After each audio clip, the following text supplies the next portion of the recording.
पार्वती अपनी नई बहू सोनम के इंतजार में हाथों में थाली लिए खड़ी थी।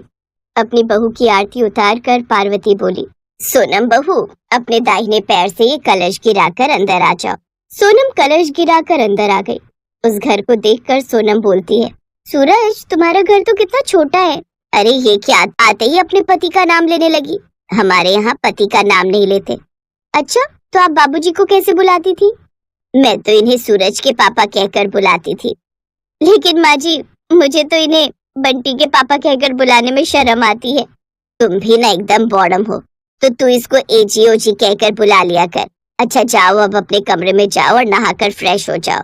फिर कल तुम्हें अपने हाथों से प्रसाद बनाना है, जिसके लिए हमें कुलदेवी की पूजा करने जाना है। अगले दिन सुबह जल्दी उठकर सोनम नहाकर तैयार हो जाती है। फिर अपनी पहली रसोई करने रसोई में जाती है, जहाँ वो अपनी पहली रसोई में सबके लिए हलवा बनाती है और फिर कुलदेवी के मंदिर जाकर उन्हें वो प्रसाद चढ़ाती है। ऐसे ही कुछ दिन बीत जाते हैं। कुछ दिन बाद सोनम को अपने ससुराल के हालातों के बारे में पता चल जाता है। एक रोज, सुनिए जी, घर में सभी सब्जियां खत्म हो गई हैं, मुझे कुछ पैसे दे दीजिए। अगर नहीं दिए ना तो शाम को बनाने के लिए घर में कुछ भी नहीं होगा और हमें नमक या अचार के साथ रोटी खानी पड़ेगी। मैं खाने को कहाँ से लाऊं? अभी तो मालिक ने तनख्वाह भी नहीं दी। अच्छा, अब मैं चलता हूँ, काम पर जाने के लिए देर हो जाएगी। सूरज एक फैक्ट्री में गार्ड की नौकरी करता था। उसकी तनख्वाह बहुत कम थी और खाने वाले पूरे 5 जन। हे राम, 50 रुपए किलो बैंगन? नहीं नहीं, इतने महंगे नहीं चाहिए। अच्छा, ये आलू कैसे दिए? आलू भी पूरे 60 रुपए किलो। सब कुछ इतना महंगा है, इतनी महंगी महंगी सब्जियां खरीदूंगी तो आटा चावल कैसे आएगा? तभी सोनम के कानों में 10 रुपए अचार की आवाज पड़ती है। 10 रुपए अचार? ऐसा करती हूँ, आज यही ले चलती हूँ, कम से कम सस्ता तो है। उस रोज वो अचार लेकर ही घर आ जाती है और उसी से सबको रोटी परोसती है। लेकिन अब अगले कुछ दिनों तक भी वो वही सब उनको परोसती रहती है। अरे बहू, रोज ये अचार रोटी खाकर ऊब चुके हैं, घर में सब्जी नहीं बन सकती क्या? आप तो जानती हैं माँ जी, इनकी कमाई कितनी सी है और बाजार में सब्जियों के दाम कितने ज्यादा। भाभी ठीक कह रही है, अब जो भी बनाए खा लो। मुझसे तो नहीं खाया जाएगा बिना सब्जी के खाना। बंटी, ओ बंटी, जरा इधर तो आना। जा पड़ोस वाली कमला को बोल इस कटोरी में जरा सब्जी दे दे। 8 साल का बंटी कटोरा उठाकर सब्जी लेने पड़ोस की कमला काकी के घर चला जाता है। हाँ बोलो बंटी, ये कटोरी लेकर क्यों आए हैं? वो दादी ने थोड़ी सब्जी मंगवाई है। कमला मन ही मन सोचती है, आज अगर इसे सब्जी दे दी तो कल ये फिर कटोरी उठाकर सब्जी मांगने चला आएगा। एक काम करती हूँ, जो कल की बासी सब्जी रखी है वही दे देती हूँ। कमला बंटी को बासी सब्जी दे देती है, जिससे अब सोनम की सास पार्वती वो खा लेती है। शाम को वो बाजार जाकर 10 रुपए की थोड़ी सी सब्जी ले आती है, लेकिन उसमें सिर्फ आधी कटोरी सब्जी बन पाती, जिसमें केवल उसकी सास के लिए हो पाती। फिर एक रोज रोज जो सब्जियां बाजार से लाना तो हो नहीं पाएगा। मेरा मायका गांव में है, वहाँ पर खेत होने से कितना लाभ होता है। कम से कम हम अपने खेत में या आंगन में क्यारी लगाकर उसमें सब्जियां तो उगा सकते थे, लेकिन यहाँ तो इतनी भी जगह नहीं है कि हम ये कर सकें। शहरों में तो छोटी छोटी गलियां होती है जहाँ सब्जियां भी नहीं उगा सकते। खैर, अब कर भी क्या सकते हैं। इसके बाद सोनम घर के कामकाज में जुट जाती है, लेकिन अभी भी उसके दिमाग में यही सब चल रहा था। फिर शाम को छत पर से कपड़े उठाने गई, तभी अपनी लंबी चौड़ी खाली छत देखकर वो सोचने लगी, मैं भी कितनी बुद्धू हूँ, मेरे पास इतनी लंबी चौड़ी छत है, क्यों ना मैं इसी में सब्जियां उगाऊं। हाँ, थोड़ी मेहनत लगेगी। अब सोनम के मन में उत्साह आने लगता है। वो उसी दिन से छत पर मिट्टी डालकर उसमें खाद डालकर सब्जियां उगाने का काम करती है और उनकी देखभाल में कोई कमी नहीं आने देती। कुछ ही दिन में सब्जियां अच्छे से उगकर तैयार हो जाती हैं। ये देख सोनम बड़ी खुश होती है। माँ, सब्जी तो बहुत अच्छी बनी है, खट्टी मीठी। बिल्कुल ठीक कहा, सच में इसका स्वाद बड़ा अच्छा है। अरे, अपनी खेती की सब्जियों की बात ही अलग है।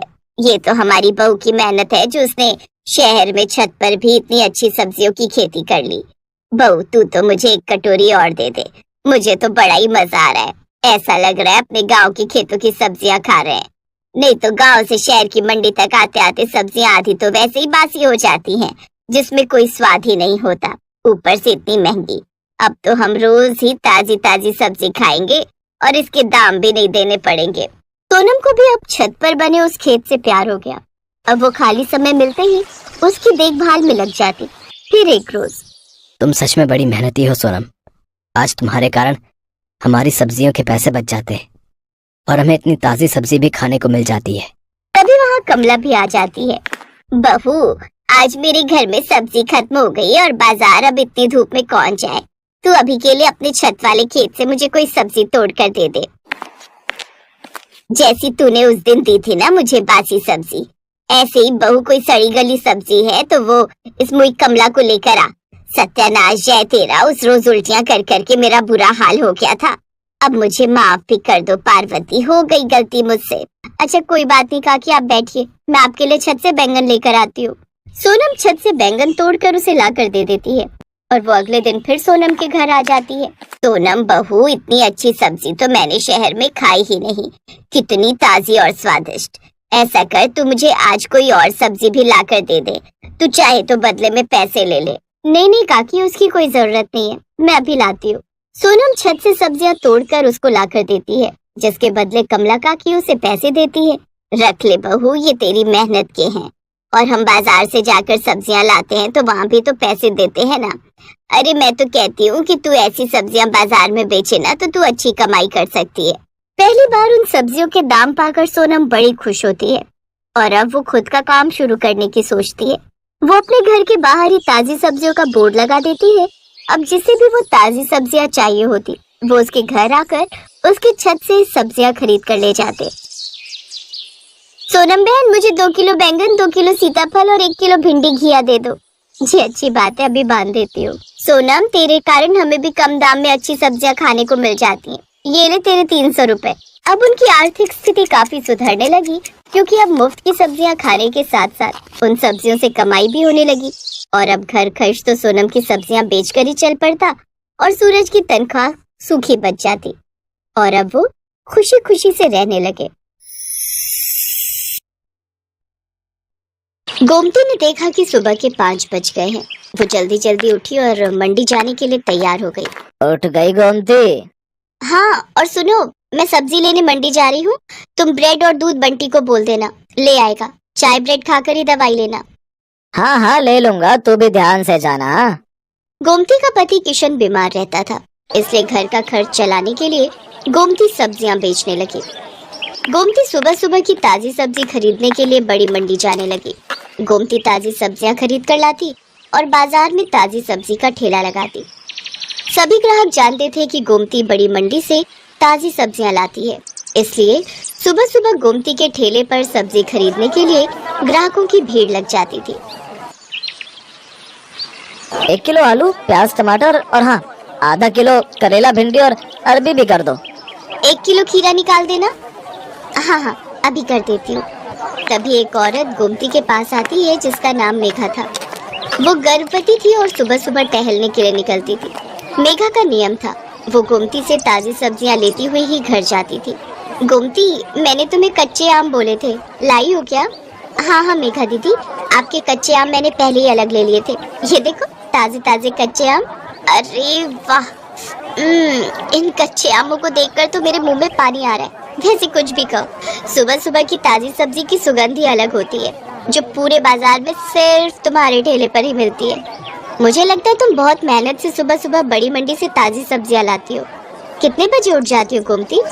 मेघा दीदी, रात को देर से सोती हूँ और आप तो जानती ही हो, बंटी के पापा की तबीयत ठीक नहीं रहती, पूरे घर का काम देखना होता है। फिर सुबह सुबह मंडी निकलती हूँ 5 बजे उठकर, उसके बाद घर जाना ही नहीं होता, सीधी यहीं आ जाती हूँ और ठेला तैयार करती हूँ।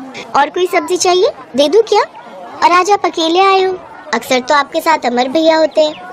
हाँ, अमर को कुछ दिनों के लिए ऑफिस के काम से बाहर जाना पड़ा, आ जाएंगे बोल रहे हैं। वैसे मैंने माँ को बुला लिया है, अकेली होती हूँ ना घर पर तो मन ही नहीं लगता। एक काम करो, मैं तुम्हें सब्जियाँ बता देती हूँ, क्या तुम रोजाना मेरे घर पर ताजी सब्जियाँ दे जा सकती हो? अब चला नहीं जाता, पूरा टाइम है ना इसलिए। हाँ हाँ, आप चिंता मत करो मेघा दीदी, मैं रोजाना सुबह सुबह की ताजी सब्जी आपके घर पहुँचा दिया करूँगी। इस हालत में आप अपना ख्याल रखो और किसी भी चीज की जरूरत हो तो मुझे वो भी कह देना, मैं ला दिया करूँगी। मैं तो बड़ी मंडी जाती रहती हूँ। बहुत बहुत धन्यवाद गोमती, नहीं तो आजकल इतना कौन करता है। ठीक है, अब मैं चलती हूँ, ये मेरा फोन नंबर है, मैं तुम्हें सब्जियां बता दिया करूँगी, तुम पहुँचा दिया करना। ठीक है दीदी, इसमें अपना नंबर आप खुद ही डाल दो, मुझे डालना नहीं आता। हाँ हाँ लाओ। मेघा अपना नंबर गोमती के फोन में सेव कर देती है और उसका नंबर भी अपने फोन में ले लेती है। मेघा गोमती को फोन पर बता देती थी कि उसे सब्जी में क्या चाहिए। हेलो, हाँ मेघा दीदी, ठीक है, मैं अभी ठेले पर पहुंचूंगी ना तो पहले आपकी सब्जियां ही अलग करके दे जाऊंगी, उसके बाद ठेला लगा लूंगी। ठीक है गोमती। तुम्हारी ये सब्जी वाली बहुत अच्छी है, बेचारी रोजाना सुबह सबसे पहले तुम्हारी ही सब्जियां अलग करके दे जाती है। इसकी दी हुई भिंडी मैंने कल काटी थी, एक भिंडी खराब नहीं निकली, सब ताजी कच्ची कच्ची भिंडी थी। हाँ माँ, बहुत अच्छी है गोमती, पर बेचारी का पति बीमार रहता है, 3 छोटे छोटे बच्चे हैं, अकेले ही सब्जी बेचकर घर का गुजारा कर रही है। गोमती सच में बहुत अच्छे स्वभाव की थी, ये बात मेघा और उसकी मम्मी जानते थे। एक दिन बहुत तेज बारिश हो रही थी, सड़कें पानी से भर गई थी, निकलने का भी कोई रास्ता नहीं था। गोमती सब्जियां तो ले आई थी पर ठेले पर नहीं लगा रही थी। आज तो बारिश ने परेशान कर दिया, सोच रही हूँ ठेला रुक कर लगाऊं, सड़कों पर पानी भरा हुआ है, कोई सब्जी लेने नहीं आएगा, थोड़ी देर बाद ही लगाऊंगी। अभी सारी सब्जी की बोरियां यहीं साइड में रख देती हूँ। एक काम करती हूँ, मेघा दीदी ने कल कच्चे आम बोले थे और बाकी सब्जियां भी तब तक उन्हें दे आती हूँ। आज उनका फोन भी नहीं आया, उन्हें लगा होगा कि मैंने बारिश के चलते सब्जी नहीं लगाई होगी। बारिश का पानी भी थोड़ा उतर जाएगा, बोरियां यहीं ठेले पर बांध जाती हूँ। गोमती ने सब्जी की बोरियां ठेले पर बांध दी और ठेले को जंजीर से बांधकर वो सब्जियां देने के लिए मेघा के घर चली जाती है। पर वो देखती है कि मेघा की तबीयत बहुत खराब है और जिस डॉक्टर से उसका इलाज चल रहा है वो उसका फोन नहीं उठा रही है। अस्पताल में भी कोई फोन नहीं उठा रहा, जिस वजह से मेघा और उसकी मम्मी बहुत परेशान हो रहे थे। मम्मी, कोई भी फोन नहीं उठा रहा, मेरा दर्द बढ़ता जा रहा है, मुझे लग रहा है मेरा लेबर पेन स्टार्ट हो गया है। मुझे भी यही लग रहा है कि तुम्हारे बच्चे का दर्द शुरू हो गया है। एक तो बारिश में कोई कैब भी बुक नहीं हो रही। आंटी जी आप चिंता मत करो, यहाँ थोड़ी दूरी पर ही मेरी जान पहचान वाले एक ऑटो वाले भैया रहते हैं, मैं अभी उन्हें लेकर आती हूँ। मुझे लगता है आज बारिश की वजह से वो काम पर नहीं गए होंगे। गोमती उस ऑटो वाले के घर जाती है जिसे वो जानती थी। बारिश की वजह से ऑटो वाला भैया आज काम पर नहीं गया था। गोमती के कहने पर वो अपना ऑटो निकाल लेता है। वो सब मेघा को अस्पताल ले जाते हैं। गोमती मेघा की मम्मी के साथ वहीं रहती है। बारिश भी अब रुक चुकी थी, पानी सड़कों से उतर गया था। मेघा के हस्बैंड को जब ये बात पता चलती है तो वो सीधा हॉस्पिटल ही आ जाता है। मेघा एक बेटी को जन्म देती है। थैंक यू गोमती, अगर आज तुम ना होती तो ना जाने कितनी परेशानी हो जाती। अमर तुम्हें पता है, गोमती ही ऑटो वाले भैया को लेकर आई थी। थैंक यू गोमती, तुमने आज हमारी बहुत मदद की है। इसमें थैंक यू की कोई बात नहीं है भैया, ये तो मेरा सौभाग्य है कि मैं मेघा दीदी की मदद कर सकी और मैं बहुत खुश हूँ कि मेघा दीदी ने इतनी प्यारी सी गुड़िया को जन्म दिया है। अब तो मैं मिठाई खाऊंगी। गोमती को ध्यान ही नहीं रहा, वो अपना ठेला और सब्जियां सुबह से छोड़ कर आई हुई थी। सब सब्जी वाले बारिश की वजह से वहां से जा चुके थे। गोमती देखती है उसका ठेला और सब्जियां कोई चोरी करके ले गया। गोमती बहुत रोती है। ये बात जब मेघा और अमर को पता चलती है तो वो गोमती की मदद करते हैं।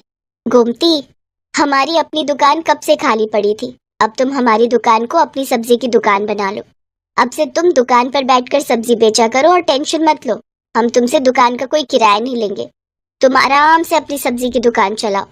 गोमती की आंखों में खुशी के आंसू आ जाते हैं।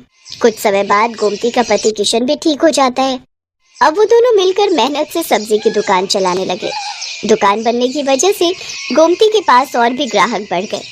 सब जानते थे कि अगर सुबह सुबह की ताजी सब्जी कहीं मिल सकती है तो सिर्फ गोमती सब्जी वाली की दुकान पर।